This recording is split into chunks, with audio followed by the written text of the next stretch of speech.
The mandate of today's service jukumu la ibada ya leo is to restore your lost glory. ni kurejesha utukufu wako uliopotea. That is my mandate for the service Hilo today. ndilo jukumu langu leo kwa ibada. Restore your lost glory. Kurejesha utukufu wako uliopotea. My mandate is to restore your marital glory. Jukumu langu ni kurudisha utukufu kwa ndoa yako. Your financial glory. Utukufu wako kifedha. You didn't hear me. Haujasikia. My mandate today Jukumu langu leo is to restore your lost glory. ni kukurejeshea utukufu uliopotea. Somebody say, my lost glory. Utukufu wangu uliopotea. You shall appear. Utaonekana. My lost glory. Utukufu wangu You uliopotea. shall appear. Utaonekana. I'm restoring today Narejesha leo your marital glory. utukufu wa ndoa yako. Your financial glory. Utukufu wa pesa zako. The glory of your beauty. Utukufu wa urembo wako.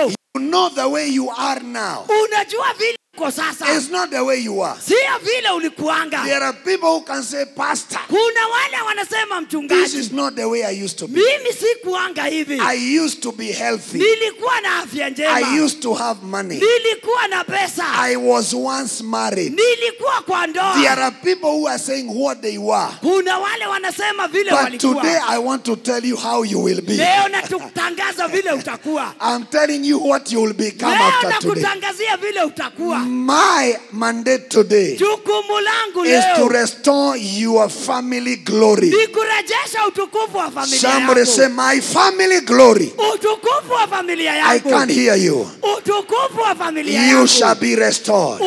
Utanirudia. My mandate is to restore the glory of your success. Jukumu langu ni kurudisha utukufu wa fanaka yako. The way you are today is not the way you are. Vile uko leo sio vile ulikuwa. There are people who had testimonies. Kuna wale walikuwa na shuhuda. But today you have no testimony. Leo hii hauna ushuhuda. The glory of your testimony will come back. Utukufu wa ushuhuda wako utakurudia. Somebody say, I hear you. I hear you. The glory of your testimony will come back. Utukufu wa ushuhuda wako utakurudia. You will no longer be a wanderer, Hautatangatanga tena. but you will live as a wonder. Utaishi wa ajabu. I say you will not be a wanderer again. Hautatangatanga tena. You will be a wonder to your enemies. Utakuwa wa ajabu kwa adui zako. In Jesus' mighty name. Katika jina la Follow me Yesu. very closely. Nisikize vizuri. Joel chapter 2 from verse 25. Yoeli 2:25. My message is, Lord, restore my glory. Ujumbe wangu ni Bwana rejesha utukufu wangu. Lord, restore my glory. Rejesha utukufu wangu. Restore my glory. Rejesha utukufu wangu. This is what God told Israel after many years of wastage. Hivi ndivyo Mungu anaambia Israeli baada ya miaka mingi. And I will restore to you the years. Nami nitawarejeshea miaka. I will restore to you years. Nitawarudishia hiyo miaka. So years can be wasted. Kwa hivyo miaka inaweza haribiwa. Years can be wasted. Miaka inaweza That haribiwa. I was supposed to have built a house 30 years ago. Ningejenga nyumba miaka 30 But iliyopita. today I don't even have a plot. Leo sina hata ploti. Those are wasted years. Hiyo ni miaka I iliharibiwa. would have been married 15 years ago. Ningaliolewa miaka 15 But you are iliyopita. not yet married today. Lakini hata sasa Those are hujaolewa. called wasted years. Hiyo ni miaka iliharibiwa. A man came into your life, Kuna mwanaume alikuja maishani gave you mwako. an engagement ring Akakupa pete ya 10 kukuposa. years ago, Miaka 10 and they iliyopita. never married you. Na wala You hakukuoa. only have memories in your phone. Umebaki tu na kumbukumbu kwa simu. Today there is a restoration coming. Leo urejesho I said there unakujia. is a restoration coming. Urejesho And unakujia. I will restore to you Nami the nitakurudishia years. miaka. So years can be wasted. Miaka inaweza haribiwa. And if years can be wasted, Na ikiwa miaka inaweza haribiwa, even your months, hata miezi, your weeks, majuma, your days, na siku your zako, hours, na masaa your yako, minutes can be wasted. dakika zako zinaweza haribiwa. So the years that were eaten Miaka iliyoliwa by locusts, he says, I will restore. na nzige So atarudisha. there are years that can be eaten. Kuna miaka inaweza liwa, They can be eaten by an enemy. inaweza liwa na That adui, you have no evidence. lakini hauna ushahidi. What did I do in 2015? 2015 nilifanya nini? That year was eaten. Huo mwaka uliliwa. What did I do in 2017? Nilifanya nini 2017? Nothing. Hakuna. That year was eaten. Huo mwaka uliliwa. utaliliwa. how many of you know Wangapi wetu tunajua God will restore the years? Mungu atarudisha God will miaka. restore the years. Mungu atarudisha That you will miaka. get married Utaolewa. and God will surprise your first pregnancy with the triplets. Na mimba ya kwanza utazaa watoto To watatu. restore the years Arudishe you were miaka. supposed to be carrying children Uliopaswa kubeba watoto. in the name of Jesus. Kwa jina la And I will Yesu. restore to you Nami the nitawarudishia years that the locust has eaten. miaka iliyoliwa na nzige. So there are years which locusts devour. Kuna miaka ililiwa na nzige. Locusts can devour years. Nzige inaweza haribu They miaka. can eat what you planted. Wanaweza kula kile umepanda. He says locusts can eat. Nzige wanaweza He kula. says there are also things called cankerworms. Na kuna parare. They are caterpillars, Na kuna madumadu. palmerworms. Na tunutu. These are military powers Hizi ni nguvu za whose jeshi. work is to waste your life. Kazi yake ni kuharibu maisha And yako. God has sworn, I will restore. Na Mungu ameapa And He atarudisha. will begin with you today. Na ataanza na wewe I leo. say God will begin with you. Mungu ataanza na If wewe. others in your family were wasted, Kama wengine kwenu God waliharibiwa. begin restoration with you Mungu today. anaanza urejesho na Somebody wewe say, leo. my Father, my God, Baba Mungu wangu. restore my life. Rejesha maisha yangu. Restore my life. Rejesha maisha yangu. 26, he says, 26. very important. Muhimu And you sana. shall eat in plenty. Nanyi mtakula chakula kwa What utele. was wasted, Kile you will kiliharibiwa. be compensated to eat in plenty. Mutalipwa na mle chakula tele. The madness you never had, Ikiwa you haukupata, will have it this year. utapata mwaka Some huu. of you after today, Wengine baada ya you leo. will be greeted with success. Utasalimiwa na You'll fanaka. be Amen. you'll be success empowered. Utakuwa na fanaka na You will nguvu. carry success from here. Utabeba fanaka. In the name of Jesus Kwa Christ. jina la Yesu. You cannot come from your home a beggar Hautatoka kwako na umaskini. and live here again as a beggar. Na urudi kwako na I umaskini. always tell people, Huwa naambia watu. look like where you are going. Fanana na mahali unaenda. If you are coming here, Kama ulikuwa unakuja look hapa. like where you are going. Fanana na mahali Where unaenda. you are coming from Mahali umetoka. will change in Jesus' name. Patabadilika kwa But jina la always Yesu. Daima. look like where you are going. Fanana na mahali The unaenda. glory of this altar Utukufu wa haya will madhabahu. change your destiny today. Utabadilisha In hatima the name yako. of Jesus. Kwa jina la You Yesu. came here discouraged, Umekuja umevunjika but you moyo. will not look discouraged. Lakini hautakaa kama Look umevunjika. like where you are going. Fanana na mahali I say unaenda. you will look like where you are sitting Fanana now. na mahali umeketi. Somebody say, Lord, Bwana, restore my glory. rejesha utukufu Restore wangu. my glory. Rejesha utukufu wangu. And you will eat in plenty. Na utakula kwa utele. Eat in plenty. Utakula kwa utele. And be satisfied. Na kushiba. The years you were never satisfied. Miaka yote ambayo haukushiba. Satisfaction begins today. Unaanza kushibishwa I leo. say you begin today. Unaanza leo. If I'm talking to you, say, Lord, Bwana, you are talking to me today. unanizungumzia leo. In Jesus' name. Kwa jina la And Yesu. they shall eat in plenty. Na watakula chakula kwa utele. Look at NLT. Angalia NLT. He says once again. Mara tena. Once again. Mara nyingine. Somebody say once again. Mara nyingine. Once again means Inamaanisha I used to drive. nilikuanga na gari. I am not driving. Na sasa sina But gari. today, Lakini leo. once again, Mara I will nyingine. start driving. Nitaendesha That is gari. what it means. Hiyo ndio maana I yake. was married, Nilikuwa kwa but ndoa. I am not married. Sasa siko kwa But ndoa. once again, Lakini mara your nyingine, husband will come. mume wako atakuja.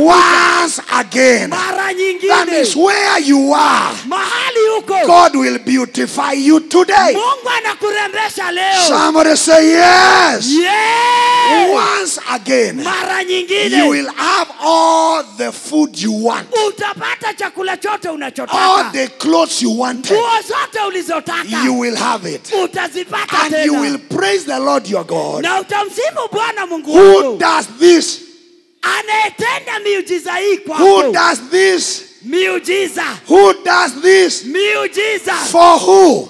Kwako. Hey. Hallelujah. That is what will be happening today. Hiyo itatendeka There are leo. miracles. Kuna miujiza. And as if that is not enough, Isitoshe. here Hapa. you are disgraced. Uliaibishwa. But he says, never again, Hautawahi tena. never again Hautawahi will tena. my people be disgraced. Aibika. You will not go back to disgrace. Hautarudi kwa aibu. You will enter grace. Utaingia kwa neema. Whoever disgraced you, Aliyekuaibisha. I hear the Lord say, Nasikia Bwana never akisema, again, hatawahi tena. never again Haitawahi will tena. my people be disgraced. Watu wangu hawataibika Can I tena. hear somebody shout amen like thunder? Amen. Hey, you will not go back to that place again. Hautarudi pale tena. Never again Haitawahi will tena. my people be disgraced. Watu wangu hawatawahi aibika. What is disgrace? Aibu ni nini? Disgrace means Aibu inamaanisha to be outside grace. kuwa nje ya neema. When you're outside grace, Ukiwa nje ya you neema, are disgraced. hauna neema. It's like a train outside the railing. Ni kama gari la moshi liwe nje ya reli. Hey, where is supposed to be? Mahali linapaswa kuwa. There are more than 100 people here. Watu zaidi ya 100. Before this month ends, Kabla mwisho wa mwezi you huu, will have what I call landmark testimonies. utapata muujiza wa Landmark testimonies. muujiza wa kutambulika. Landmark testimonies. Muujiza wa kutambulika. Landmark testimonies. Muujiza wa The kutambulika. testimonies of come and see. Ushuhuda wa watu kuangalia. Hey, Amen. there is no reason Hakuna to sababu be born again to suffer again. ya wewe kuzaliwa mara ya pili uteseke tena. Hey, you are not born again to suffer again. Haukuzaliwa mara ya pili uteseke mara ya The pili. devil is a liar. Shetani ni mwongo. Whoever is behind your suffering, Anayesababisha mateso, whether it is in your family, iwe yako kwenu, may they be laid to rest. wazikwe, They shall be laid to rest. watazikwa, May your past be laid to rest. historia yako izikwe. After today, Baada ya you leo will look like where you are going. utafanana na mahali You will unaenda. look like the people you will meet. Utafanana na wale utakutana If you nao. meet the oracle, you receive the Ukutane na oracles of oracle. God. Utakutana You na will yeye. never go down. Hautaanguka. I prophesy Natabiri in the lives of many here. maishani mwa wengi. Today, Leo God will put a testimony in your mouth. Mungu ataweka ushuhuda May mdomoni God mwako. put a testimony in your mouth. Mungu aweke ushuhuda Those mdomoni who mwako. said you can't get married, Waliosema the hautaolewa. devil is a liar. Shetani ni Mungu. One day, Siku moja Penina said, Penina akasema, Hannah, you will be carrying my babies. utaishi kunibebea You will watoto. never have children. Hautazaa But watoto. one day, Kuna siku where he was going, mahali she anaenda began looking like Eli. akaanza kufanana And na Eli said, Eli akasema, next year, mwaka ujao go in peace. enenda kwa And may amani. God give you Na Mungu the akujalie desire of your heart. hoja ya moyo I wako pray for somebody. na kuombea. God will give you a testimony Mungu atakupa that will ushuhuda silence wa Penina, kunyamazisha Penina silence your neighbor, na kunyamazisha silence majirani. your neighbor. Nyamazishe People are majirani. mocking you. Wanaokudhihaki. You are beautiful for nothing. Wewe ni mrembo I bure. prophesy. Natabiri. You are beautiful for something. Wewe una maana You ya are kuwa mrembo. beautiful for something. Urembo wako ni You wa are maana. beautiful for something. Urembo wako ni wa May maana. God disgrace your enemies. Mungu aibishe adui zako. May your wedding line Ya kwamba watakaosimamia harusi yako be more than 30. wawe zaidi ya May they 30. fight to be in your life. Wapiganie kuwa kwa harusi yako. And what you have wasted, Na kila umeharibu you will be given like gifts. utapewa The zawadi. fridge you desire, Friji it will uliyotamani come in your wedding day. itakuja siku ya The harusi. television you have desired, TV it will uliyotamani come in your wedding day. itakuja siku The ya harusi. beddings, the Malazi furnitures, na vitu vya nyumba. whatever you have wasted, Kila they will ulichoharibu be given to you in the name of Jesus. utapewa kwa jina la Somebody Yesu. say, restore. Restore. Restore. Rejesha. Hey, be seated. Hebu tuketi. You will look like where you are sitting today. Utafanana na mahali umeketi leo. Hey, Amen. you will not look like places you see things written. Hautafanana na mahali unaketi Pameandikwa Motura na kienyeji. You will not look like those people. Hautafanana na hayo maeneo. You look like where you are sitting today. Utafanana na mahali uko In leo. the name of Jesus Kwa Christ. jina la Yesu. Somebody say, restore my glory. Rejesha utukufu wangu. Hosea chapter 9:11. Hosea 9:11. Follow me closely. Nisikize kwa makini. Hosea 9:11. Hosea 9:11. Listen to this very carefully. Hebu sikiza hii kwa makini. And as for Ephraim, Naye Ibrahimu, their glory shall fly away like a bird. utukufu wake utarukia mbali kama ndege. So glory can fly away. Utukufu unaweza ruka mbali. Glory can fly away. Utukufu unaweza ruka mbali. There are people who had glory here, Kuna watu walikuwa na utukufu but hapa. the glory flew away. Utukufu ukaruka mbali. When people look at you, Watu wakikuangalia, they say, is this Naomi? wanauliza huyu ni Naomi. She says, no, Anasema hapana. call me Mara. Muniite Mara. I left here with a husband. Nalitoka nikiwa na mme. Now I am a widow. Nimerudi nikiwa I mjane. left with 2 sons. Nalitoka na wanangu wawili. I am now single. Nimerudi peke yangu. You had glory. Ulikuwa na utukufu. And you said, don't call me Naomi. Na unasema msiniite tena Naomi. Call me Mara. Muniite Mara. Life has been too bad. Maisha yamekuwa mabaya I kwangu. am not the Naomi Mimi sio yule Naomi that left Bethlehem of Judah. ambaye mulijua akitoka Bethlehemu ya And Uyahudi. I went to Moab. Nikaenda Moabu. My life turned upside Maisha down. yangu The yakapinduka. glory was arrested in Moab. Utukufu ukanaswa I Moabu. pray for somebody. Na kuombea. Wherever your glory was arrested, Mahali utukufu wako it shall be ulishikwa, restored. It shall utarejeshwa. be restored. Utarejeshwa. Whoever arrested your glory, Aliyenasa utukufu they shall wako restore. atarejesha. This woman called Naomi Huyu mama Naomi was one time married. wakati mmoja alikuwa kwa ndoa. They left with the husband Elimelech Akatoka na mume wake Elimeleki and their 2 sons na wanawe wawili. to look for greener pastures. Wakatafute majani mabichi. Ewele, Aha. you can go looking for greener pastures Unaweza enda tafuta majani mabichi. and they become yellow pastures. Yageuke na kuwa mengine. Before she realized, Kabla agundue the husband was dead. mume akafa. The glory of the husband left. Utukufu wa mumewe ukamwondokea. After a few years, Baada ya miaka the 2 kadhaa sons died. wanawe wawili A wakafa. woman who thought, Mama aliyedhani if I relocate to Nakuru, nikihamia Nakuru my life will be better. maisha yangu yatakuwa If I bora. relocate to Eldoret, Nikihamia Eldoret my life may change. maisha yangu But things yatabadilika. never worked. Mambo You hayakufaulu. decided, Wewe I ukaamua will go back home. nitarudi But nyumbani. what will I tell my mother? Lakini nitaambiaje mama I was yangu? once married. Nilikuwa kwa ndoa. Where is my husband? Nitasema mume wangu ako I did wapi? not transport them. Sikuwahamisha. I buried them in Moab. Niliwazika My Moabu. sons were buried there. Wanangu And nikazika. I know, Na ninajua.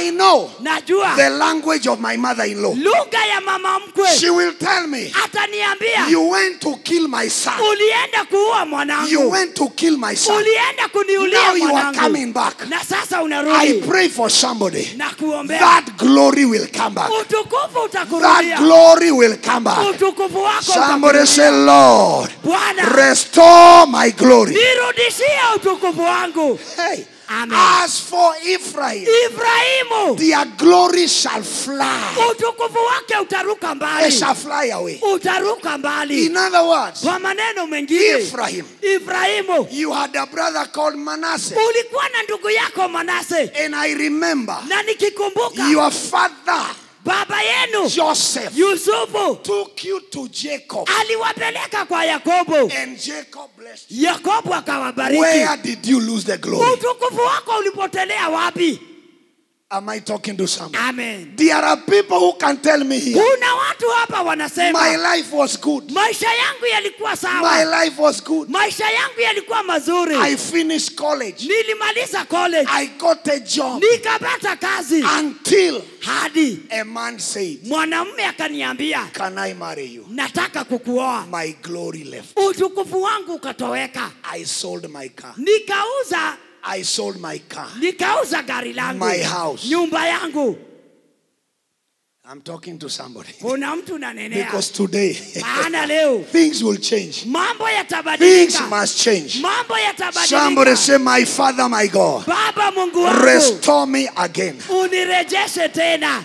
Listen, Hebu sikia. Samson Samsoni entered in the house of Delilah with glory. akiingia kwa Delila alikuwa na utukufu. But leaving out that house, Anapotoka kwa Delila he had no glory. hakuwa na utukufu. No eyes, Hana macho. no hair. Hana nywele. But remember, Kumbuka, even if the glory was shaven, hata kama utukufu ulinyolewa, soon or later, hivi karibuni the glory began to grow. utukufu ukaanza I may kukua. not have the education, Huenda sijasoma. but God will restore my glory. Mungu atarejesha My utukufu glory wangu. will come back. Utukufu I know they utanirudia. have been laughing at me, Najua wamenicheka. but today, Leo, my glory is coming back. utukufu My unanirudia. glory is coming back. Utukufu wangu Little unanirudia. did they know, Bila wao kujua, we have gouged your eyes. tumekung'oa macho. We have tied your hands. Tumekufunga mikono. You have no future. Hauna siku But za the usoni. Bible says, Biblia and the inasema hair of Samson, nywele ya it Samsoni began to grow. ikaanza I kukua. see your hair grow. Naona nywele Your yako hair will grow again. nywele yako itakuwa Where tena. you are is not final. Mahali uko sio Where mwisho. you are is not final. Mahali uko sio Your mwisho. hair will grow. Nywele yako itakuwa. Hey, there Hallelujah. are people in the Bible. Kuna watu kwa They Biblia lost their glory. walipoteza But utukufu because of mercy, kwa sababu ya they rehema came back. wakarudi, Because of mercy, kwa sababu ya they huruma reappeared. I wakarejeshwa pray for somebody. na kuombea. It is not yet over. Haijakwisha It is bado. not yet over. Haijakwisha Until God says so. hadi Mungu aamue. Hey, Amen. don't be cheated. Usidanganywe. Ati maji yakimwagika yangu itazoeleka. Yatazoleka. The glory shall come back. Utukufu The utakurudia. glory shall come back. Utukufu Maji utakurudia. yako yamemwagika, lakini kwa neema yatazoeleka. Hallelujah. In the name of Jesus Kwa Christ. jina la Yesu. People's destiny today Hatima za watu will leo be decorated. zitarembeka. God will decorate you. Mungu atakurembesha. Hey, Amen. can you shout amen like thunder? Amen. As for Ephraim, Ibrahimu their glory utukufu wake shall fly away ukaruka mbali like a bird. kama ndege. That this is not the Ephraim I knew. Ya kwamba huyu sio Ibrahimu tuliyejua. I know Ephraim that was driving. Ibrahimu nilimjua akiwa na gari. But this one is another Ephraim. Lakini huyu ni tofauti. Hey, Aha. raise your hand and say, my Father, my God. Baba Mungu wangu. Today, Leo. somebody said today, Leo. I shall rise. Nitainuliwa. Somebody said today, Leo. my destiny will change. Hatima yangu itabadilika. Can you lift up your hand? Inua Say, mikono. my destiny Hatima yangu will be decorated. itarembeka. My destiny, Hatima yangu you shall be decorated. utarembeka. Amen.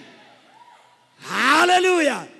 Hey, Amen. I am talking to people. Nazungumzia watu. We will meet at the airport. Tutakutana kwa uwanja wa ndege. Right here. Hapa. Right here. Hapa. I said there are people. Kuna watu. You can't carry a passport Hautabeba passport for wastage. ya bure. This is a pass. Hii ni pasi. Pasi to a port. Ya kuingia kwa port. Why is it called a pass? Mbona inaitwa pasi? So that you may pass a port. Ili uruhusiwe kupita kwa port. Which port? Port gani? Yani hamjui vitu. Kwani pass ni ya nini ya Pasi port? inamaanisha nini? Is a pass for a port. Ni pasi uingie kwa port. Which port? Port gani? Which port? Port gani? It's as simple as that. Rahisi namna hiyo. If not airport, seaport. Kama sio poti ya ndege ni ya meli. That's why it's called a pass. Ndio sababu inaitwa pasi. For a port. Ya kukuruhusu ingie kwa port. So this is a document Kwa hivyo hii ni barua that allows you to be in any airport inayokuruhusu ingie kwa uwanja wowote wa and ndege. fly out of this Na country. uende ng'ambo. Somebody say, pass the port. Upite kwa port. But why Lakini ni kwa is nini? it that you are at the passport place? Wewe uko tu mahali pa passport And they say no. na wakukataze. Aha. Somebody said the glory was arrested. Utukufu ulinaswa. Yes. The glory was stopped. Utukufu wako ulizuiwa. Why? You Kwa have the nini? pass Kwa nini uwe na hii pasi to a port. ya kuingia kwa port? But Lakini looks okay. iko sawa, But they say no. lakini ukatazwe. Somebody says something is wrong. Kuna kasoro. Somebody says something is wrong. Kuna kasoro. But we shall correct it today. Lakini tutairekebisha leo. I say it shall be corrected. Itarekebishwa. It shall be corrected. Itarekebishwa. Understand Ujue that glory can fly away. utukufu unaweza ruka mbali. Glory can be arrested. Utukufu unaweza naswa. Glory can be wasted. Utukufu unaweza haribiwa. And glory can disappear. Na utukufu unaweza toweka. Either way, Njia yoyote ile, glory utukufu can affect your destiny. unaweza athiri hatima yako. Ephraim's glory Utukufu wa Efraimu flew. uliruka mbali. It flew. Uliruka mbali. From where? Kutoka wapi? From birth. Tangu kuzaliwa. So even if Jacob blesses, Hata kama Yakobo ambariki, what Jacob needs to do is to restore the glory. kila Yakobo angefanya ni kurejesha utukufu, Is to restore the glory. ni kumrudishia utukufu. Because Ephraim is born without glory. Kwa sababu Efraimu alizaliwa bila utukufu, Without glory. bila kuwa na And there utukufu. are people without glory for business. Na kuna watu hawana utukufu wa biashara. You can do all manner of business, Unaweza jaribu kila aina ya biashara, but you don't have that glory. lakini hauna utukufu wa biashara. You'll make losses that you'll be shocked. Unafanya hasara za kukushangaza. Somebody say, restore my glory. Rejesha utukufu wangu. There are people without the glory Kuna of watu money. ambao hawana utukufu wa pesa. You can't handle money. Hauwezi shika pesa. Even if your husband left you 1,000, Hata mume wako akuachie 1,000, in the evening you'll say, jioni bado utasema, "Go igereire hana tu ikore." nilikuwa nimewekelea hapa sijui zimeenda wapi. You can't handle money. Hauwezi shika pesa. There is no glory. Hauna utukufu wa pesa. Glory is a magnetic power Utukufu ni kitu kinachovuta. that pulls Kinavuta what you desire to fulfill your purpose. kile unahitaji kutekeleza makusudi yako. What you desire, Kile unatamani you are attracted by glory. unakivutia kwa utukufu. By glory. Kwa utukufu. Life without glory cannot flourish. Maisha bila utukufu hayata You nawiri. cannot flourish. Hauwezi nawiri. And Jesus was on earth with glory. Na Yesu akiwa duniani alikuwa na utukufu. And he said in John 17, someplace you Na can read, anasema katika Yohana the 17, glory you gave me, utukufu ulionipa I have given to them. nimewapa. Hey, the glory you gave me. Utukufu ulionipa. Glory is your true identity. Utukufu ndio vile wewe ulivyo. Listen to this very carefully. Hebu sikiza hii. Like a bird from birth, Kama ndege tangu kuzaliwa, from the womb, na tangu akiwa tumboni, and from conception. na tangu wakati mama alishika mimba. So what you are suffering now, Kinachokuumiza sasa, we can trace it in 3 dimensions. tunaweza kiangalia kwa njia 3.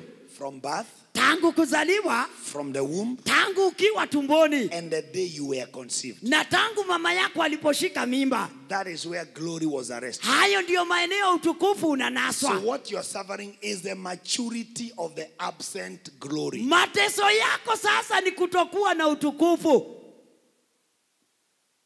Is lack of that glory that Ni was arrested. wewe kutokuwa na utukufu maana ulinaswa. Verse 12, what does it say because of the absence of glory? Mstari wa 12 anasemaje?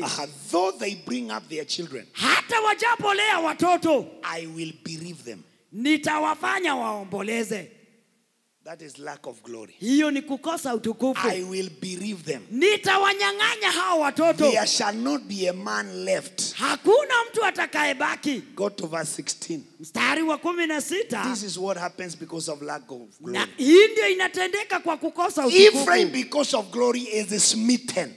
Efraimu amepigwa Their root is dried. na mzizi wake umekauka. And if your roots are dried, your fruits are dried. Mizizi yako ikikauka, matunda yako They yanakauka. shall bear no fruit. hawatazaa matunda. Unfruitful life is as a result of lack of glory. Kukosa kuzaa matunda ni kukosa utukufu. Though they bring forth, yet will I slay. Na mwajapo zaa nitawaua. I will slay. Nitaua. 17. Now look 17. at this in Message Bible 16. Angalia 16. Ephraim is hit hard. Efraimu amepigwa vibaya. Roots withered. Mizizi imenyauka. No more fruit. Hazai tena matunda. Even if by some miracle they had children, Hata kimiujiza apate their watoto, dear babies wouldn't live. watoto wao hawataishi.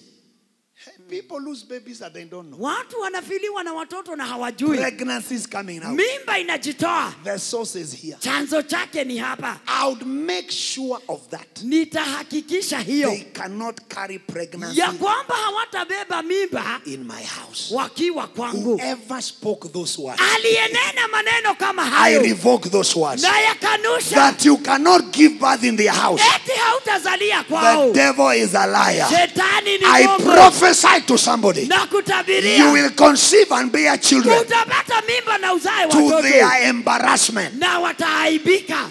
Hey, Aha. that is the disasters of Ephraim. Huo ndio uharibifu uliompata Because of Efraimu lack of glory. kwa yeye kukosa utukufu. Follow me closely. Nisikize vizuri. 1 Corinthians, or we look at 17 first. Tuangalie My 17. God will cast them away Mungu wangu atawatupilia mbali because they did not hearken to him. kwa sababu hawakumsikiliza. And Nao they shall be wanderers among nations. watakuwa watu wa kutangatanga kati ya mataifa. Lack of glory makes you a wanderer. Kukosa utukufu kunafanya utangatange. You wander from city to city. Unatangatanga mji mmoja hadi mwingine. Ministry to ministry. Unahama huduma moja unaenda nyingine. Engagement to another engagement. Unaposwa unaachwa tena.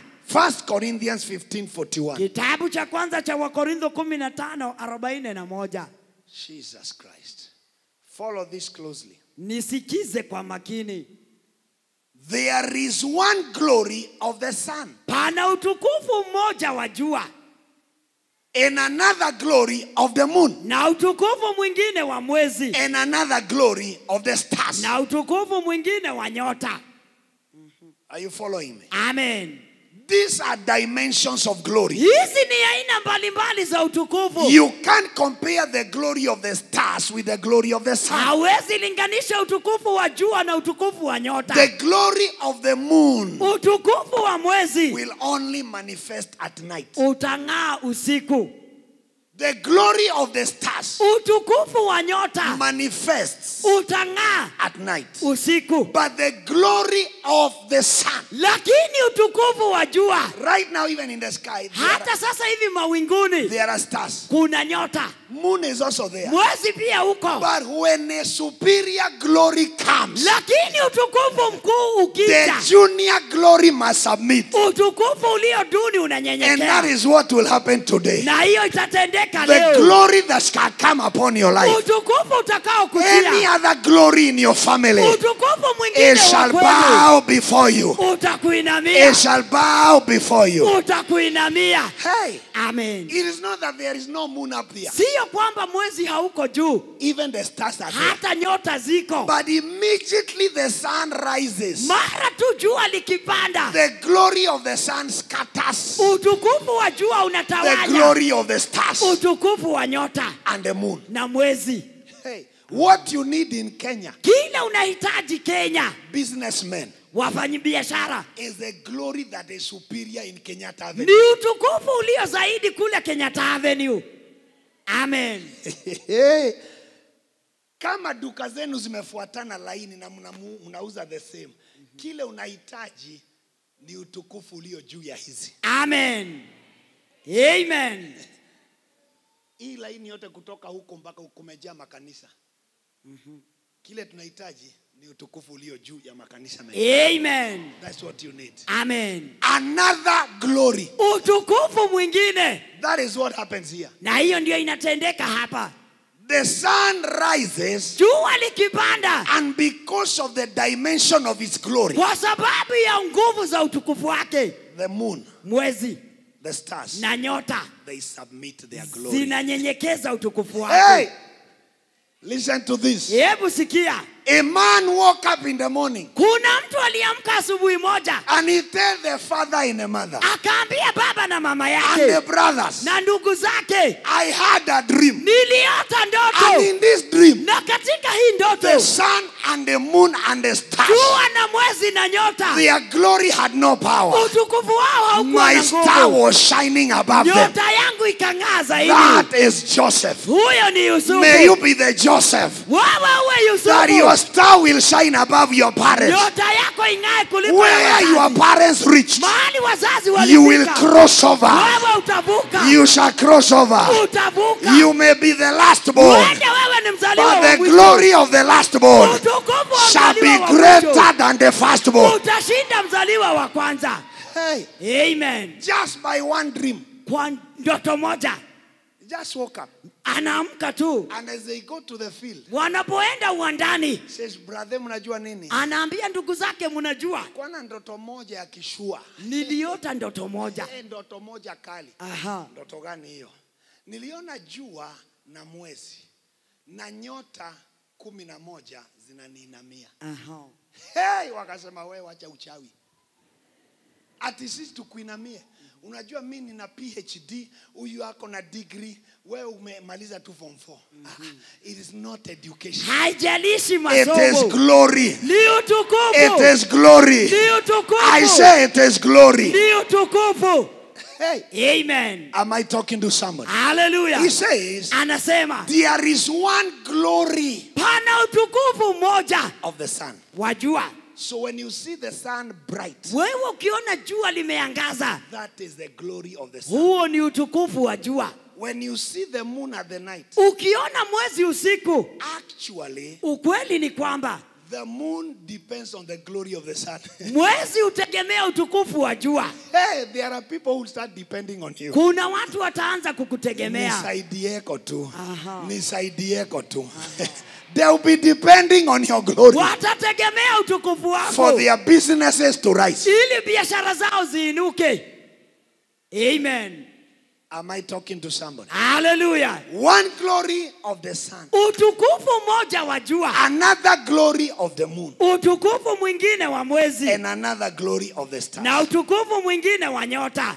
Listen, Hebu sikiza. for one star Maana kila nyota differs from another star in glory. ni tofauti na nyota nyingine kwa utukufu. They are all in the sky, Zote ziko angani, but their glories are different. lakini kila moja ina utukufu wake. And even all of us here, Hata sisi zote hapa, we have glories, kila mtu ana utukufu, but the glory differ. lakini utukufu ni tofauti. Aha. The glory differ. Utukufu wetu ni tofauti. But the problem is, Shida ni kwamba many of us don't have that glory. wengi wetu hawana hata huo utukufu. It was buried the day you were born. Utukufu wako ulizikwa wakati ulizaliwa. The day you were born. Wakati tu ulizaliwa. Listen to this. Hebu nisikize. When Jesus was born, Yesu alipozaliwa in Matthew chapter 2, katika Mathayo sura ya 2. follow me closely here. Nisikize vizuri. Hey, when Jesus is born, Wakati Yesu alizaliwa, we see where Ephraim lost his glory. tumeona mahali utukufu wa Efraimu ulipotelea. The Bible says, Biblia inasema, now when Jesus was born in Bethlehem of Judea. Yesu alipozaliwa katika Bethlehemu ya Uyahudi. Hey, that is the birthplace. Hapo ndipo Yesu alizaliwa. Ask your neighbor, where were you born? Uliza jirani yako alizaliwa wapi? Because that is where the glory could be right Maana now. huenda hapo ndio utukufu wako uliachwa. When Jesus was born in Bethlehem of Judea, Yesu alipozaliwa Bethlehemu ya in the Uyahudi, days of Herod the king, zamani za mfalme Herode, behold, tazama, there came wise men from the east of Mamajusi- Jerusalem. mamajuzi wa mashariki wakafika Yerusalemu. They came to Jerusalem, Wakaja Yerusalemu saying, wakisema, where is that he that is born king of the Jews? yuko wapi yeye aliyezaliwa mfalme wa Wayahudi? Where is that baby? Yuko wapi huyo mtoto? Where is that king Yuko wapi huyo that mfalme has been born? aliyezaliwa? The king of Jerusalem Mfalme did Yerusalemu not understand what they were saying. hangeelewa kile wanasema, Didn't understand what they are saying. hangewaelewa.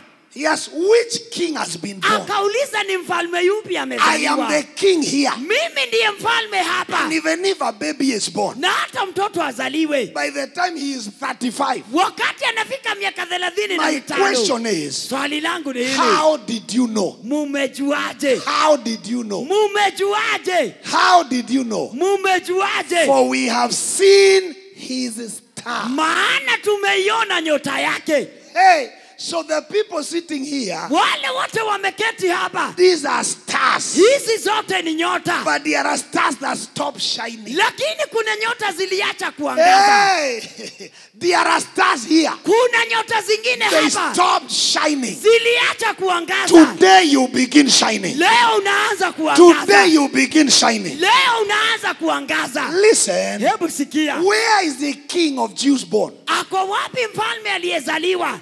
How did you know? Mumejuaje? How did you know? Mulijuaje? We have seen his star. Maana tumeiona nyota yake. There were other stars, Nyota zilikuwa nyingi, but lakini we located a king. tukatambua nyota ya Because mfalme. the glory of a king Maana utukufu wa mfalme is different from a chief. ni tofauti na utukufu wa chief. Amen. You Amen. didn't hear that. Haujashika We hiyo. saw the star Tuliona and we nyota recognize that is the star of a king. na tukatambua kwamba ni nyota ya mfalme. Because the glory of a star of a king Maana utukufu wa nyota ya mfalme is different from the star of a governor. ni tofauti na nyota ya gavana. Hey, Amen. I am talking to somebody here. Na kuzungumzia Whoever made your star never to shine, aliyezuia nyota yako kuangaza, today they shall regret. leo atajuta. They shall regret. Atajuta In the name of Jesus kwa Christ. jina la Yesu. Many of you, the day you said, I have found somebody to marry me, Wengi wenu uliposema nimepata mtu wa kunioa, your star disappeared. nyota yako ikatoweka. You no longer look the woman that you were before. Haukai kama msichana ulivyokuwa You mbeleni. don't look a man that you were before. Wewe sio mwanaume vile ulikuwa mbeleni. Your wife can look at you Mke wako anaweza kukuangalia and wonder, what did I see in this man? na ajiulize niliona nini kwa huyu mwanaume. Hey, there is an error. Kuna kosa, There is an error. kuna kasoro.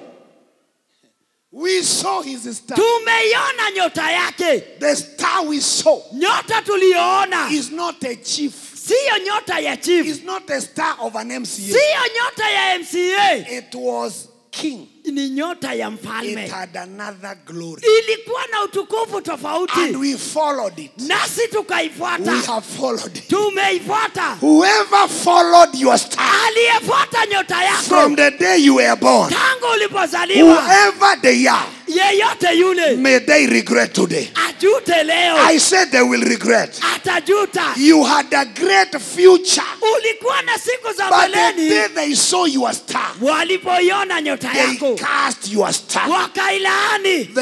If people can see the star of a baby Kama watu wanaona nyota ya mtoto and the mother and the father is not aware, na mama na baba hana habari, somebody somewhere, kuna mtu mahali their work is to monitor. kazi yake ni kuchunguza. They look at the files. Anaangalia kwa faili, Which star is shining in ni Nakuru? nyota gani inang'aa hapa Nakuru. Nakuru, Anaangalia Nakuru, Kenyatta Avenue, Kenyatta Avenue, Oginga Odinga. Which star? Oh, anaangalia ni nyota there is gani. a business here Kuna biashara hapa that is shining. ambayo inang'aa. Make sure at midnight, Hakikisha usiku wa manane go and put a rotten egg there. nende uweke mayai ambayo yameoza pale.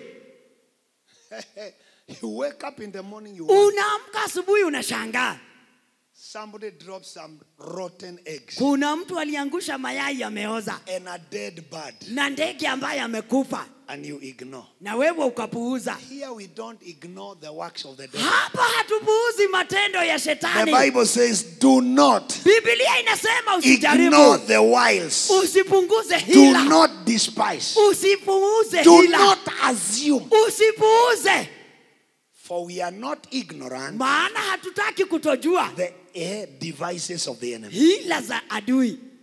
They look, Wakaangalia, they study everything. wanachunguza kila kitu, They know who can succeed in a town. wanajua nani anaweza faulu mjini. Hey.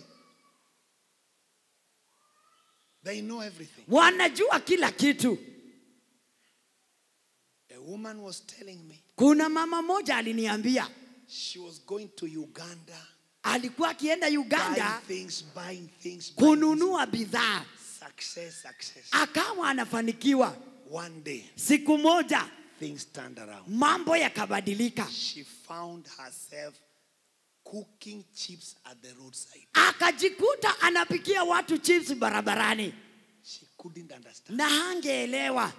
Hey, Jesus Christ. Somebody said, today my story is changing. Leo hadithi yangu inabadilika. My story is changing. Hadithi yangu inabadilika. When people arrest your star, watu wakinasa nyota yako, you will never be known. Even your business cannot be known. Hata biashara yako haitatambulika. People will never locate. Watu hawatawahi iona. We saw the star. Tumeiona nyota yake in the east. Upande wa mashariki. And we are on assignment. Nasi tumetumwa. We are commanded. Tumeamriwa. We have a work. Tumepewa kazi. Anytime we see a shining star, kila tukiona nyota inayong'aa zaidi, we must locate where that baby is born. Lazima tuone huyo mtoto amezaliwa wapi. That is our work. Hiyo ndio kazi yetu. And we have come from the east. Nasi tumetoka mashariki. We can travel to Western Province. Tunaweza enda hata magharibi. And see which stars are shining in Nyanza. Na tuangalie ni nyota gani zinaangaza Nyanza. We can go to Central. Tunaweza enda mkoa wa Central. When we see a star, na tukiona nyota, we make them drunkards. Tunawafanya walewe. Hey, we make them total drunkards. Tunawafanya wawe walevi wa kupindukia. Our work is to study stars. Kazi yetu ni kuchunguza nyota. When we see a star, tukiona nyota in the Rift Valley, kule mkoa wa Rift we Valley, locate who is that. Tunatafuta ni nani. Hey, and we make sure that the stars don't shine. Na tunahakikisha hiyo nyota haitang'aa. We have come tumekuja to worship him. Kumsujudia. So there are people on assignment. Kwa hivyo kuna watu wametumwa just to locate the stars of people. Watafute nyota za watu. Hey, to locate watafute the stars of the people. Nyota za watu. Let me surprise you here. Wacha nikushangaze. Listen to this. Hebu sikia. Oh, Jesus Christ. Somebody raise your hand, say, my Father, my God. Baba Mungu wangu. I can't hear you. Baba Mungu wangu. Louder than your neighbor. Baba Mungu wangu. My Father, my God. Baba Mungu wangu. As I pray, ninapoomba, in the name of Jesus, kwa jina la Yesu, every star arrester, kila anayenasa nyota, somebody say, whoever yeyote arrested my star, aliyeshika nyota, where are you? Popote ulipo, release me now. Niachilie sasa. Prayer. Release me now. Niachilie sasa. Niachilie nyota yangu. Release me now. Niachilie sasa. Let me hear people pray. Release my star. Eko magido benondi brezerienda. Release my star. Release my star. Somebody say my star. You will shine. You will shine. My star. My star. You will shine. You will shine. Amen. We saw his star. Tumeiona nyota yake.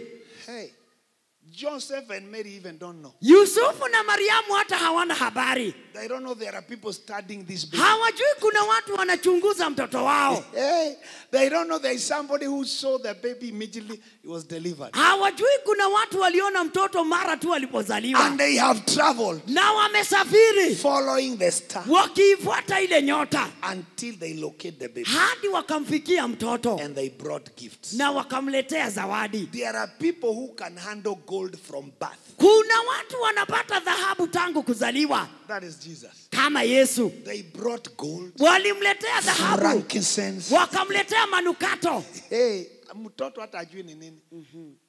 Wewe ulipozaliwa kitu ya kwanza ni tumbako. Uliletewa tumbako. Hiyo ndio ulipewa na kukaa. That was the gift of arrival. Hiyo ndio zawadi ulipewa ulipofika. Tumbako ya shuguka. Look at that. Africa. Wa Afrika. We have a lot of trouble. Tuna shida nyingi. A lot of problems. Shida zetu ni nyingi.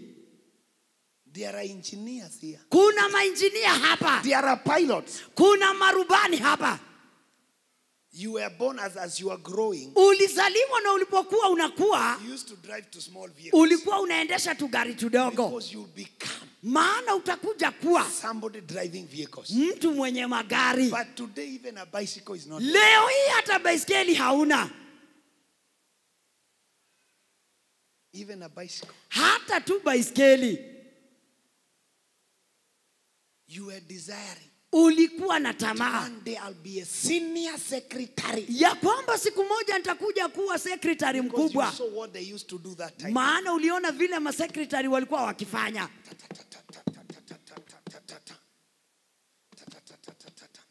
Ukatamani. Hiyo nyota ilishikwa. Sasa unachoma mahindi. Sasa unachomaga mahindi. Ni mahindi ndio inalipuka. It's not a machine again. Ni mahindi unapindua. Are you seeing that? Unaona hiyo? I was watching a caption on YouTube. Nilikuwa naangalia kitu kwa YouTube. The convoy of the vice president stopped on a highway. Ya kwamba msafara wa makamu wa rais ukasimama kwa barabara. And they crossed over the road. Wakavuka ngambo ya pili. And she found a lady roasting maize. Akakuta mama anachoma mahindi.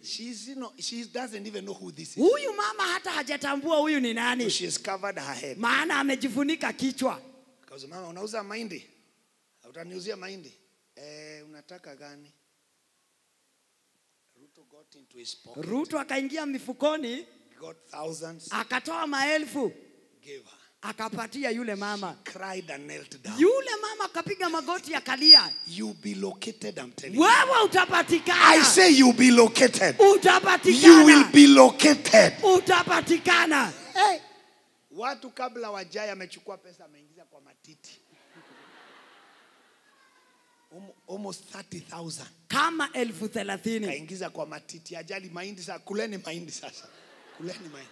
So the vice president took the maize amegawia vijana hapa. The star of that woman Nyota ya huyo mama iliangaza that morning. hiyo asubuhi. I don't know your prayer today. Sijui ombi lako leo. You can be located today. Wewe unaweza patikana You leo. can be located today. Unaweza In onekana the leo. name of Jesus Christ. Kwa jina la Yesu. I understand. Amen. We saw the star. Tumeiona nyota yake. We saw the star. Tumeiona nyota yake. And we are come Nasi tumekuja to worship. ili tumsujudie. How do you worship a baby? Unawezaje msujudia mtoto? It's not the baby. Sio mtoto. It is the star. Ni nyota The yake. destiny of this baby Hatima ya huyu mtoto is so great. inang'aa zaidi. It's so great. Ni kubwa sana. And you don't hear Jesus at age 30. Na haumsikii Yesu akiwa miaka 30 Mami. eti anaambia mama yake. Wale wazee walinitembelea nikiwa mtoto wako wapi? He never followed that. Yesu hakufuatilia. Never. Hakuwahi. He didn't ask, is it gold ni nani waliniletea nikiwa mtoto? There are people on assignment. Kuna watu wametumwa. The day they see your star, Wakati tu wataona nyota yako, they finance your life. watafadhili maisha They yako. finance your life. Watafadhili maisha That is the yako. assignment. Hilo ndilo jukumu The lao. day they see your proposal, Waone tu barua yako They ya kuuliza finance you. kazi. Wanakufadhili because of your star. kwa sababu tu ya nyota yako. Hey, listen to this. Hebu sikia. There is one glory of the sun, Pana utukufu mmoja wa jua another glory of the moon, na utukufu mwingine wa mwezi another glory of the stars. na utukufu mwingine wa But nyota. every star's glory Bali utukufu wa kila nyota differs from another in ni glory. tofauti. Now follow me. Sasa nisikize. Every family's glory differs. Kila utukufu wa familia ni tofauti. There are families whose glory is education. Kuna familia zingine utukufu wao ni masomo. Even the smallest in the nursery school is still number one. Hata yule ako nasari anakuwa namba 1 In the nursery. na ako nasari. The glory of education. Utukufu wao ni masomo. Everybody in that family Kila mtu kwa hiyo familia 8 people in one family. watu 8 kwa familia moja. 5 are doctors. 5 ni madaktari. 3 are engineers. 3 ni mainjinia. And the father is a professor. Na baba yao ni profesa. And the mother is a senior nurse. Na mama yao ni nasi mkubwa. The house girl is a degree holder. Msichana wa kazi kwao ana degree. The dogs, Mbwa wa kwao British bulldogs. ni wale wa British Bulldog. Yani nyumba yata umbwa zimebarikiwa. Aha. Hey, have you seen those kind of houses? Umewahi ona familia kama hizo? Everybody has a glory. Kila mtu ana utukufu. Even the chicken have glory. Hata kuku zao zina utukufu. They don't eat maize. Hazikula mahindi. Nawekewa chakula kwa sahani. Everything has glory. Kila kitu kwao kina utukufu. Even the cat Hata paka inakaga kwa sofa. Aha. Yako inalalaga nje. Inakujaga wakati iko panya. Hey, families have glory. Kila familia ina utukufu wake. Entire family. Familia nzima. When you connect them to their uncles, Ukiangalia wajomba zao, you hear my uncle is a retired engineer in Egerton. unasikia mjomba wangu alikuwa engineer kule Egerton. Now he is doing real estate. Na sasa hivi anauza mashamba. Hey, manyumba. My auntie is Shangazi yangu. retired. He has retired from politics. Alikuwa mwanasiasa mkuu. But now, Leo hii he's taking care of 50 acres of tea plantation. ana shamba la majani chai eka 50. Nobody retires to die. Hakuna mtu kwao akistaafu Their anakufa. star shines all the way to the grave. Nyota zao zinaangaza hada wakiwa Even in their kaburini. burial, there is still glory. Hata siku ya mazishi bado kuna utukufu. Hey, sanduku inabebwa na has na trailer nyuma. Haichanganywi na watu, iko na trailer yake specific, jeneza. Na ile magari iko pale. Hey, MCA ni engineer. Kenya Power and Light, huyo ndio MCA hiyo mazishi. Wewe unarokota tu MCA, Master of Ceremony anywhere. Luka, Master of Ceremony. Bwana atukuze. Hata mazishi iko na utukufu. Wakisoma tu obituary. Hey, the late so and so Marehemu fulani was born in Kileleshwa, alizaliwa Kileleshwa, Nairobi Hospital, Nairobi Hospital, 1956. mwaka wa 56. He joined Alliance High School. Akajiunga na shule ya Alliance Later, Nairobi na University. baadaye akaenda chuo kikuu Nairobi. Pursued his education in Harvard University. in America. Akaendeleza masomo katika University ya Harvard. Got his first degree in UK. Akapata degree ya kwanza Uingereza. PhD in Australia. PhD akapata Australia. Hey, look, glory even during burial. Utukufu hata wakati anazikwa. There is still glory. Bado ana utukufu. You look at your obituary. Angalia matangazo ya mazishi kwenu. Alisomea Kabaratonjo Nursery. Hey. Alikufia kwake maeneo ya Kiambogo. What are you telling us? Amekufia Kiambogo. Hey, Jesus Christ. May your glory begin to shine. Utukufu wako uanze I say may your kuangaza. glory begin to shine. Utukufu wako uanze kuangaza. Amen. People carry glory even to their body. Watu wana utukufu hata wakati wanazikwa. Hey, people that have come to the burial. Wale watu wamekuja mazishi Archbishop, ni maarchbishop, apostle. mitume. Hey, ndio wako pale na manguo za maaskofu. Wewe ukiangalia wale wamekuja mazishi yako. Hey, ni pastor alikuwa anapitia tu. Wewe unaweza saidia mazishi hapa pastor? Ndio wanakuzika.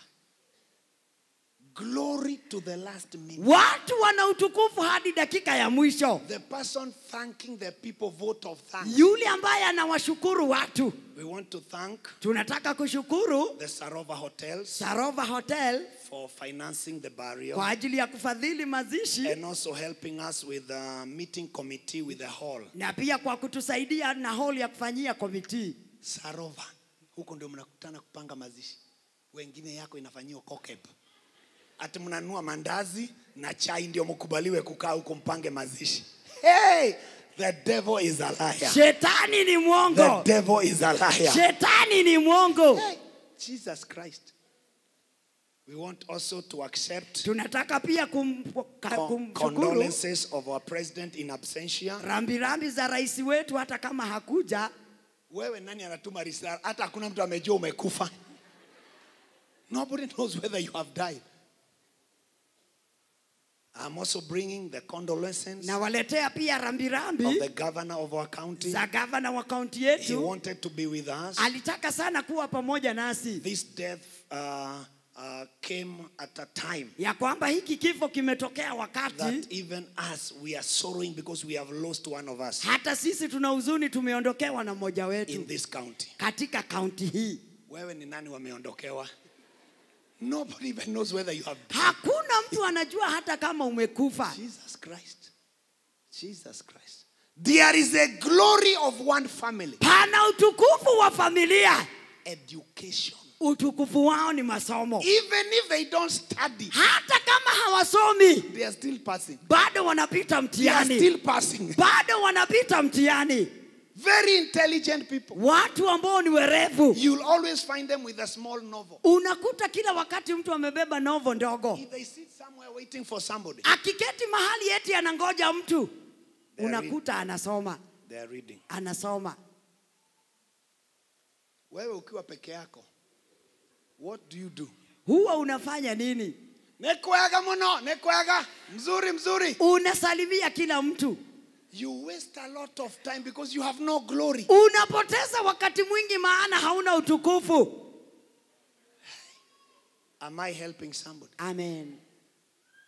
I was in the US some years back. Wakati moja nilikuwa kule You're Marekani. moving from one state to the other. Kutoka state moja kwenda nyingine, So I didn't fly, we used train. tunatumia gari la moshi. So when I got to this train, Nilipoingia ndani ya hili gari la moshi, it is a 3 hours train. na ni safari ambayo mtaenda masaa matatu. Everybody in the train, Ndani ya ile gari la moshi, everybody is reading. kila mtu ana kitabu.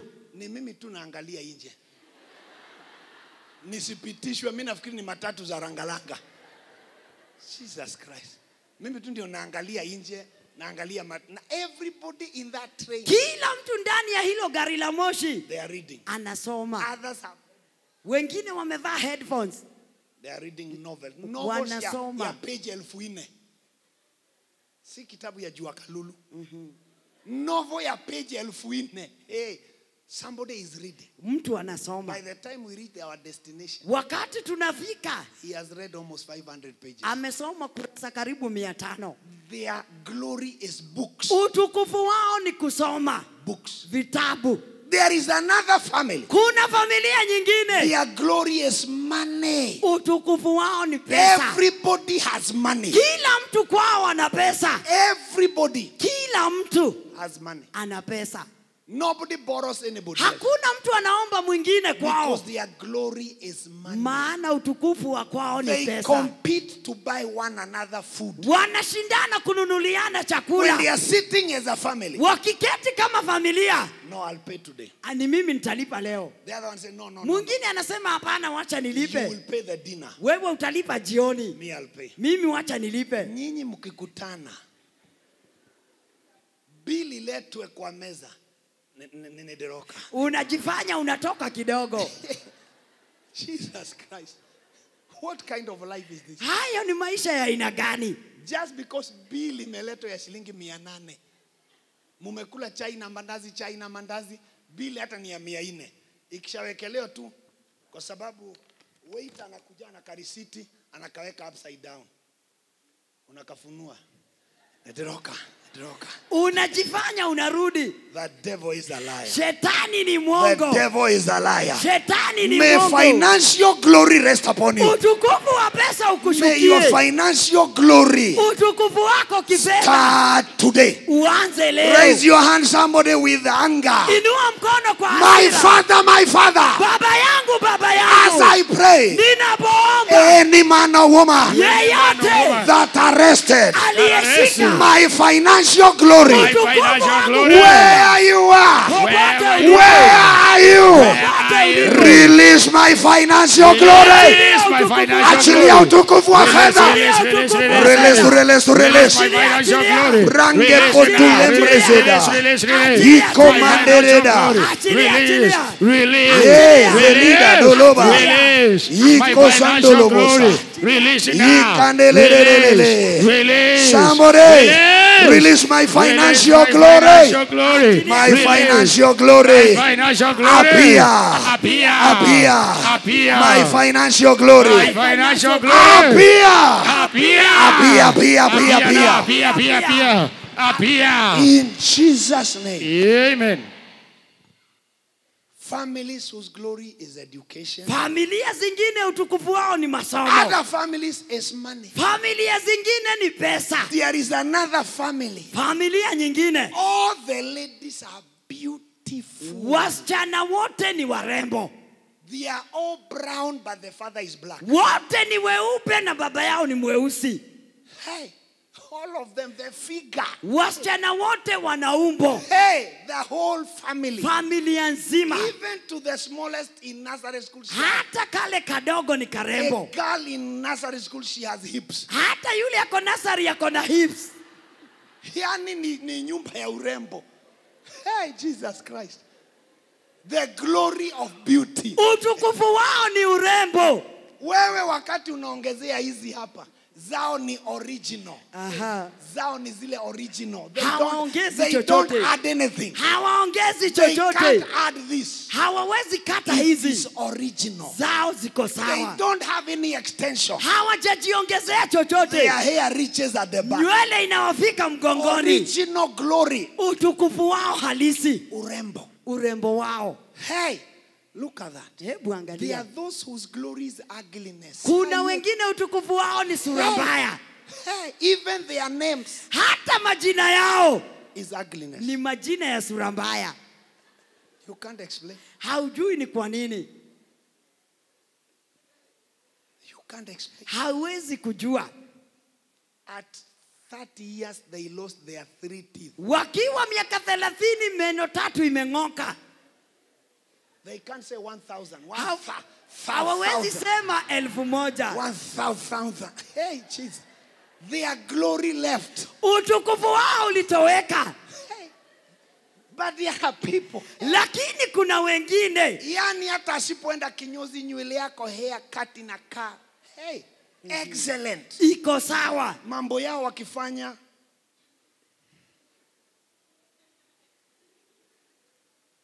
mambo yao ni ya mpango. Wako na mpangilio. Wewe hata mpango unaanzaga na mboga ndio ugali. It is the opposite. Yani, life is upside down. Maisha yako yamepinduka. There is no glory anywhere. Hauna utukufu wowote. I've seen people who are beautiful and Nimewahi handsome. ona watu wazuri na warembo. They don't need to do anything to look handsome. Hawahitaji kujiongezea chochote. Every suit they put on is fitting. Wavae suti yoyote inawatosha. They don't struggle. Hawang'ang'ani. Haiendi kuongezwa mafiriri huku nyuma ati mshike. Suti zao zinakuja, akiingia tu mahali kununua nguo, ni size yake. Wewe kwanza lazima upimwe. Wajui waistline yako iko wapi. Even your body is disfigured. Hata mwili wako haueleweki. You have no glory. Hauna utukufu. Today is a prayer. Leo ninaomba To restore glory. urejeshewe To utukufu. restore glory. Urejeshewe Somebody utukufu. say, Lord, Bwana, restore my glory. rejesha utukufu My wangu. Father, my Father. Baba yangu, baba yangu. Restore my glory. Nirejeshe utukufu. Hey, Amen. you are not where you are supposed to be. Hauko vile ulipaswa kuwa. You are not where you are supposed to Hauko mahali ulipaswa be. kuwa. Something happened. Kuna kitu kilitendeka. Go to Genesis Tuangalie kitabu cha Mwanzo. 25.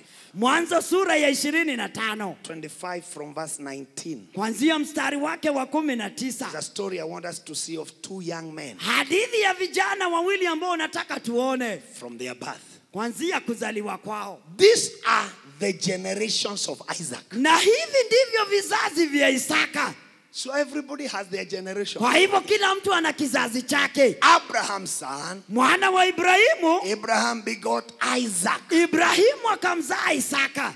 Isaac was 40 years old Isaka akawa mwenye miaka 40 when he took Rebekah to wife. alipomtoa Rebeka kuwa mkewe. At 40 years, that's when he got married. Akiwa miaka 40 ndio Isaka That anaoa. was Rebekah, the daughter of Bethuel the Syrian of Pandan Aram. That was the sister to Laban. Anapomuoa Rebeka binti Bethueli Mshami aliyekuwa wa Padan Aramu, ndugu wa Follow Labani. this closely. Hebu nisikize. Isaac entreated his wife Isaka akamuomba Bwana kwa ajili ya mkewe, because she was barren. maana alikuwa tasa. Now Isaac is married a barren woman. Isaka amemuoa mwanamke aliye tasa. This is for another day. Na hii ni ya siku But nyingine. when you realize where this Isaac came from, Lakini ukiangalia mahali Isaka alitoka, he also came from a barren mother. Isaka mama yake pia alikuwa tasa. So that is a pattern in the family. Kwa hivyo ni mtindo wa familia. Even later on, you can see barrenness following. Hata baadaye unaona ule utasa ukiwafuata. That's why the prayers we make here, Na ndio sababu maombi yetu hapa they are not normal prayers. sio maombi ya kawaida. There are things you were supposed to have 10, 15 years ago, Kuna vitu ulipaswa kuwa navyo miaka 10 iliyopita but you still don't have them. na hadi leo hauna. There is something you must deal with today. Kuna kitu lazima ushughulikie leo. Am I talking to somebody? Amen. It says Anasema he was barren. alikuwa So this tasa. man prayed for Rebekah. Huyu Isaka akamwombea Rebeka And the mkewe. Bible says Biblia inasema the Lord Bwana heard him, akamsikia and the wife conceived. na Rebeka mkewe akachukua mimba. She conceived. Akachukua mimba. Tell your neighbor everything is possible Ambia jirani yako kila jambo linawezekana by prayer. kwa kuomba, By prayer. kwa maombi. All things Mambo yote are possible. yanawezekana. And after she conceived, Baada ya Rebeka kutunga mimba, the story changes. hadithi inabadilika. And the children, Na hao watoto not a baby, sio mtoto, double for your trouble. unalipwa maradufu kwa shida zako. And the children struggled together within her. Na watoto wakashindana tumboni mwake. And she said, Naye if akasema, everything is okay, ikiwa niko sawa, why am I this way? mbona basi niko hivi? She inquired of the Lord. Akamuuliza Bwana, Bona, bona, bona. Bona, bona, bona. Bona.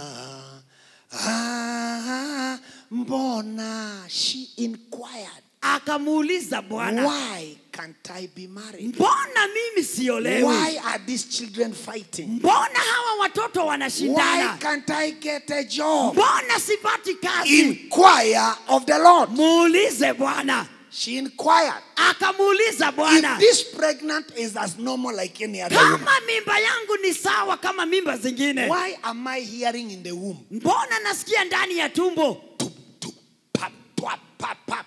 What is going on? Nini inaendelea tumboni? And the Lord said, Bwana akamwambia, 2 nations are in your womb, mataifa mawili yako tumboni mwako, not babies, sio watoto, nations. mataifa. So all the expectant women here, Wamama wote wajawazito, you should know you are not carrying babies. ujue haujabeba tu mtoto, You are carrying a nation. umebeba taifa.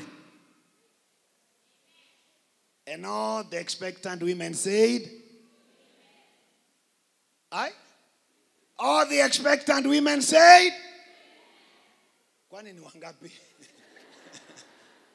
Could be the whole church that is expectant. Inapaswa kuwa kanisa nzima.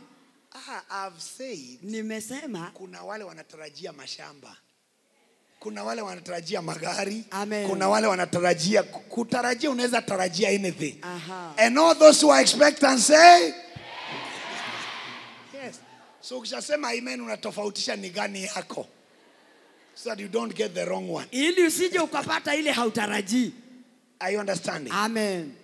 Then look at this. The Lord said to her, 2 nations are in your womb, madam. Bwana akamwambia mataifa mawili yako tumboni mwako. 2 manner of people. Na kabila mbili za watu. Not 2 manner of babies. Sio kabila mbili za watoto. 2 manner of people. Kabila mbili za watu. They shall be separated from your bowels. Watafarakana tangu tumboni mwako. And 1 people Na mmoja shall be stronger than the other people. atakuwa hodari kuliko wa pili. And the elder shall serve the younger. Na mkubwa atamtumikia mdogo. Sema exchanged glory. Utukufu uliobadilishwa. It was exchanged in the womb. Utukufu wao ulibadilishwa wakiwa tumboni. Are you understanding? Amen. So Ephraim's grandfather Kwa hivyo babu ya Efraimu, is one of them in this womb. yeye ni mmoja wa hawa watoto walio tumboni.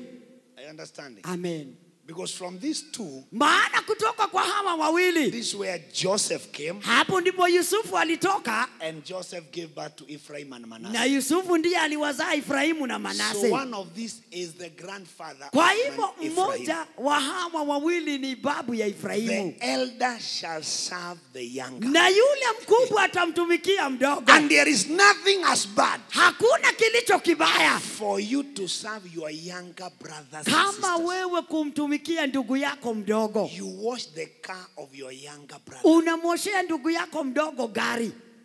You stay with the children of your younger sister. Unaachiwa watoto wa dada yako mdogo. Something happened. Kuna kitu kilitendeka. Something happened. Kuna jambo lilitendeka. It didn't start in nursery. Haikuanzia nasari, From the womb. tangu wakiwa tumboni. The journey continues. Safari ikaendelea. And when her days to deliver were fulfilled, Na zilipotimia siku zake za kuzaa, behold, tazama, they were twins in her womb. mapacha walikuwemo tumboni mwake. Hey, the first story of twins Hadithi ya kwanza ya mapacha in the Bible. katika Biblia.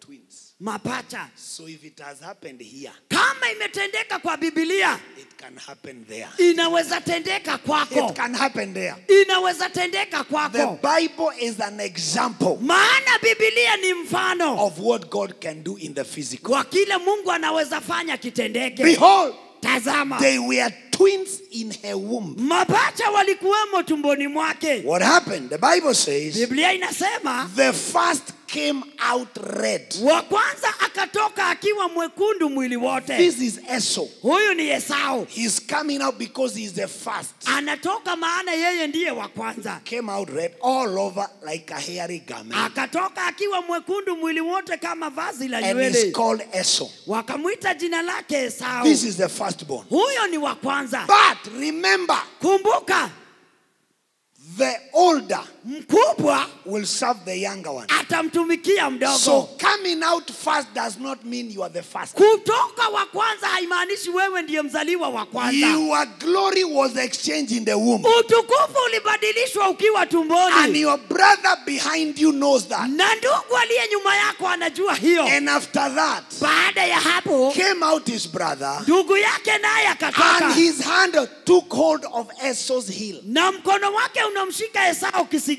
saying, my brother, Akimwambia ndugu you yangu, can be the first one, unaweza toka mbele, but you will serve me. lakini utaishi kunitumikia. You can arrive early, Unaweza fika mapema, but you will serve me. lakini utanitumikia. Somebody say, I reverse. Ninakanusha. I reverse Nakanusha the curse laana of slavery. ya utumwa. Amen. It is deeper than what we think always. Ni zaidi ya kile tumeishi kufikiria. The younger boy behind Yule mdogo akiwa nyuma is holding this one. amemshika And mkubwa what is he kisigino, saying? akimwambia It doesn't matter. You haijalishi, can go to university unaweza fika chuo and kikuu graduate, na upewe shahada, but you can't be married before me. lakini hautaolewa mbele yangu. Hey, somebody say, I reverse. Nakanusha. That is the battle from the womb. Hiyo ni vita ilianzia tumboni. Because the glory was exchanged in the womb. Maana utukufu ulibadilika wakiwa So tumboni. what happens? Kilichotendeka, This boy arrives, huyu kijana akatoka, but behind there is still a battle. lakini ameshikwa, bado kuna There is a vita. battle going on. Bado vita Somebody vinaendelea. say, restore my glory. Nirejeshee utukufu Somebody wangu. say, restore my glory. Nirejeshee utukufu wangu. Follow me. Psalms 89:44. Zaburi 89:44. Follow this clue. Hebu sikiza hii kwa makini. Glory is important Utukufu ni muhimu in this world. katika ulimwengu huu. Glory is your true identity. Utukufu ni vile wewe uko. You have made his glory to cease. Ya kwamba umeukomesha utukufu wake. You have made his glory to cease. Umeufanya utukufu wake ukome. And because he has no glory, Na kwa sababu sasa hana utukufu, you cast his throne down to the ground. kiti chake cha enzi umekitupa chini. Very interesting. Hii inashangaza. Because there is no glory, Maana sasa hana utukufu. you have no throne. Hauna kiti cha enzi. You have no throne. Hauna kiti. So glory can be made to cease. Utukufu unaweza kuisha. So when we are talking about Ephraim, Tunapozungumza habari za Efraimu, their glory ceased in the womb. utukufu wake ulikwisha akiwa Their tumboni. glory ended in the conception. Utukufu wake ulikwisha wakati But there alikuwa are tumboni. people today Kuna watu leo where your glory ceased, mahali utukufu wako uliishia, it shall come back again. utakurudia I tena. say it shall come back again. Utakurudia Can tena. I hear an amen like thunder? Amen. You will not live here the way you came. Hautatoka vile Your ulikuja. glory shall not be arrested. Utukufu wako hautashikwa. Somebody shout, my Father, my God, Baba Mungu wangu, restore my glory. rejesha utukufu Restore wangu. my financial glory Rejesha utukufu wangu in the kifedha. name of Jesus. Kwa jina la So Yesu. glory can cease, Utukufu unaweza and koma. when your glory ceases, Na utukufu wako ukikoma, it means inamaanisha you have no throne, hauna kiti, you have no authority. hauna mamlaka. As if that is not enough. Isitoshe, Verse 45. 45, Because of lack of glory, kwa sababu ya kukosa utukufu, the days of his youth you have shortened. umezipunguza siku za ujana wake. People that have no glory die prematurely. Watu wasio na utukufu wanakufa mapema. Somebody say, I refuse. Nakataa. The days of his youth has shortened. Umezipunguza siku za ujana And wake. because he has no glory, Na kwa sababu hana utukufu, you have covered him with shame. umemfunika aibu. That is what many of us are suffering. Hiyo ndio inaumiza wengi wetu. Shame. Aibu. I was, Nalikuwa, but now I am not. lakini sasa sina. Shame. Aibu. You shall escape. Wewe utaepuka. I say you shall escape. Wewe utaponyoka. There are more than 100 people here Watu zaidi ya 100 hapa. in the next 7 days. Kwa siku 7 zijazo. May you have a testimony in your hands. Pata ushuhuda May mikononi you mwako. encounter a testimony Upate in the ushuhuda name of Jesus kwa Christ. jina la Yesu. It says his youth Ujana wake you have cut short, umeupunguza and you have covered him with shame, na umemvika aibu, because there is no glory. kwa sababu tena hana There utukufu. is no glory. Hana utukufu. Wherever there is shame, Mahali pana aibu, God will give you fame. Mungu atafanya I say ujulikane. God will give you fame. Mungu atafanya ujulikane. A man like Job, Mtu kama Ayubu, look at his good days and old days. angalia siku zake nzuri na siku mbaya. Job 29:20. Ayubu 29:20. Oh, Jesus. The way he was Vile Ayubu alikuwa mbeleni and how he is now. na vile alivyo sasa. My glory was. Utukufu wangu ulikuwa, It is not. lakini sasa hauko. I had money. Nalikuwa na pesa, I had children. nalikuwa na I watoto, had cattle, nalikuwa na mifugo donkeys, na punda, sheep, and kondoo goats. na My mbuzi. glory was, Utukufu wangu ulikuwa, but it is not. lakini sasa hauko. My glory was fresh Utukufu wangu ulikuwa mpya in me. ndani yangu, and my bow was renewed in my hand. na uta wangu ulirejezwa upya I mkononi was mwangu. so strong. Nalikuwa hodari, And because of this glory, na kwa sababu ya huo utukufu people listened to me. watu walinitegea sikio, And to me men gave ear na watu wakanisikiliza, and waited, kept silent at my counsel. wakangoja na kunyamaza kimya niwape mashauri. Glory commands respect. Utukufu unafanya mtu aheshimike. People listen to me. Watu wananisikiza. That is what Job is saying. Hivyo ndivyo Ayubu anasema. When glory was fresh, Nilipokuwa na utukufu, men gave ear. watu walinisikiza, They listened. They wangenisikiza, kept silent walitulia because I had glory. kwa sababu nalikuwa na utukufu. My glory was strong. Utukufu wangu ulikuwa mpya. But what is he saying in Job 19 verse 9? Lakini Ayubu sura ya 19 mstari wa 9 anasemaje? Listen, Hebu sikiza. he has no glory now. Hana utukufu sasa. He has stripped me of my glory. Amenivua utukufu wangu Taken the crown of my head. na kuitoa taji kichwani mwangu. He's taken the crown of my head. Ametoa taji kichwani mwangu. He has destroyed me on every side. Amenibomoa pande zote. Glory sustains. Utukufu unahifadhi. Glory maintains. Utukufu unadumisha. But when glory is stripped off, Ya kwamba ukishavuliwa utukufu, you are destroyed on any side. umeharibiwa pande zote. And he said, I am gone. Anasema nimekwisha. Mine hope he has removed like a tree. Ameondoa tumaini langu kama mti. Glory gives you hope. Utukufu unakupa tumaini. Glory is what keeps you moving in life. Utukufu ndio unakusaidia kuendelea You maishani. keep enjoying the blessings because of the glory. Unafurahia baraka kwa sababu una utukufu. The glory. Utukufu. It is your DNA. Utukufu ndio DNA yako. All that you were born to be and become. Kile ulizaliwa kuwa. The power that manifests God Nguvu zinazomdhihirisha Mungu in your life. maishani mwako. Glory is the nature of God at work Utukufu ni wakati asilia ya Mungu inatenda in your life. ndani ya maisha yako.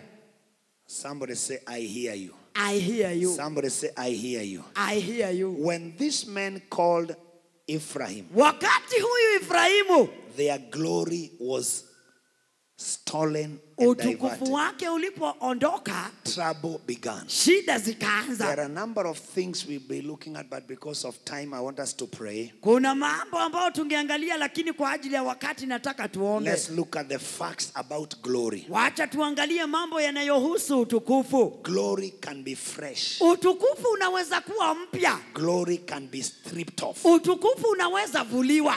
Glory also can be exchanged. Utukufu unaweza badilika. Hosea 4:7. Hosea 4 mstari wa Just 7. the way the glory of Esau was exchanged. Kama vile utukufu wa Esau ulibadilishwa. This is Ephraim. Huyu ni Efraimu.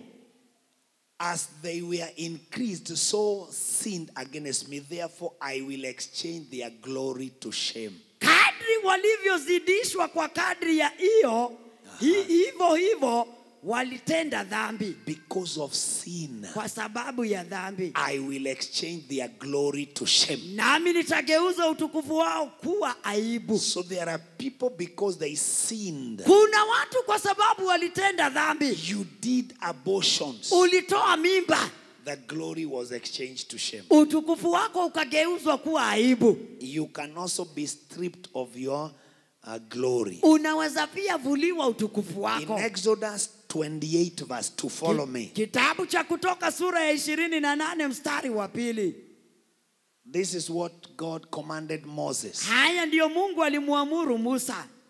The issue of Aaron, his brother, the prophet. Kuhusu mambo ya Aruni ndugu yake aliyekuwa kuhani. You shall make holy garments for Aaron, Ya kwamba utamtengenezea mavazi matakatifu Haruni. thy brother, Haruni ndugu yako, for glory and for beauty. kwa utukufu na kwa uzuri. So there are clothes that carry glory. Kwa hivyo kuna nguo ambazo zina utukufu.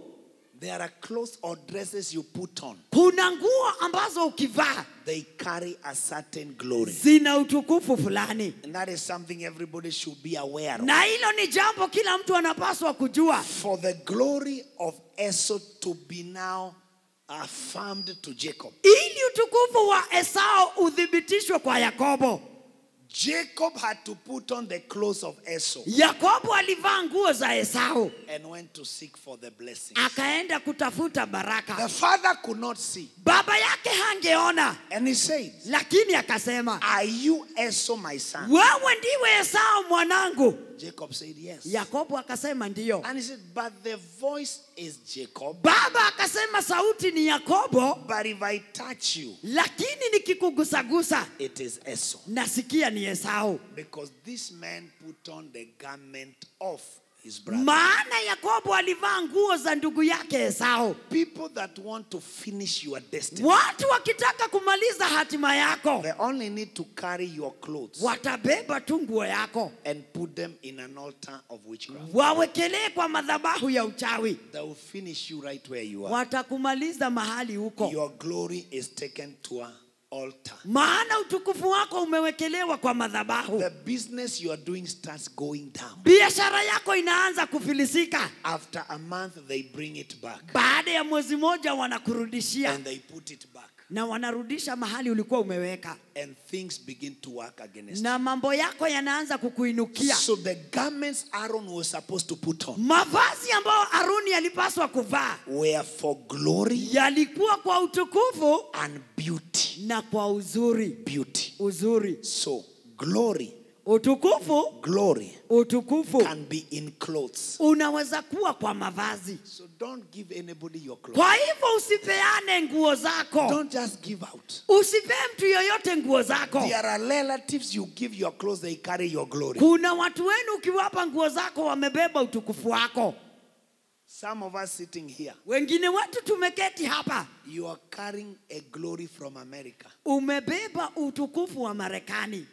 Ulikuja na mitumba. Ulienda ukakuta nguo zimemwagwa, ukachukua. Na hujui hii kama ilikuwa ya wazimu Marekani. Ni zile tu zilikuja na mitumba, zimebeba utukufu. Nguo zingine tunanunua kwa mitumba. Ladies buy bra. Wadada wananunua hadi Na bra. wajui wenye hizo bra kama walikufa na kansa ya matiti. That's what we don't know. Hiyo ndiyo hatujiulizi. Clothes now are they have flooded the market. Nguo zimejaa You sokoni. can even buy underwears Unaweza nunua hata nguo za ndani. za mitumba. Zinamwaga kwa mlima, watu wanachagua. Nekeleo. People in the sokoni hapa you'll find them. Suruali za ndani za wazungu. Extra large. Za obese zote zimemwagwa na watu wananunua. Kwa sababu gani? Eno wako na ikaraga muno. Eno no ikara miaka 10. Hii ukinunua inaweza ishi miaka 10. Sokoni pale. You are wearing the glory of another person. Unavaa utukufu wa mtu mwingine. Another glory. Utukufu mwingine. So clothes carry glory. Nguo zinabeba utukufu. When you're giving them out, Wakati unapeana nguo, know your glory can go with them. ujue utukufu wako unaweza enda nazo. And that is what God was telling Moses. Na hivyo ndivyo Mungu alikuwa anamwambia Musa, That the clothes ya kwamba mavazi you'll make for Aaron, utakayomtengenezea Haruni they are for glory. yatakuwa ya utukufu. At the same time, Wakati huo huo, glory is connected to fatherhood. utukufu unahusiana na baba. Proverbs 17 verse 6. Mithali sura ya 17 mstari wa 6. There's a lot, but we may not finish all this. Kuna mengi lakini huenda tusikamilishe yote kwa leo.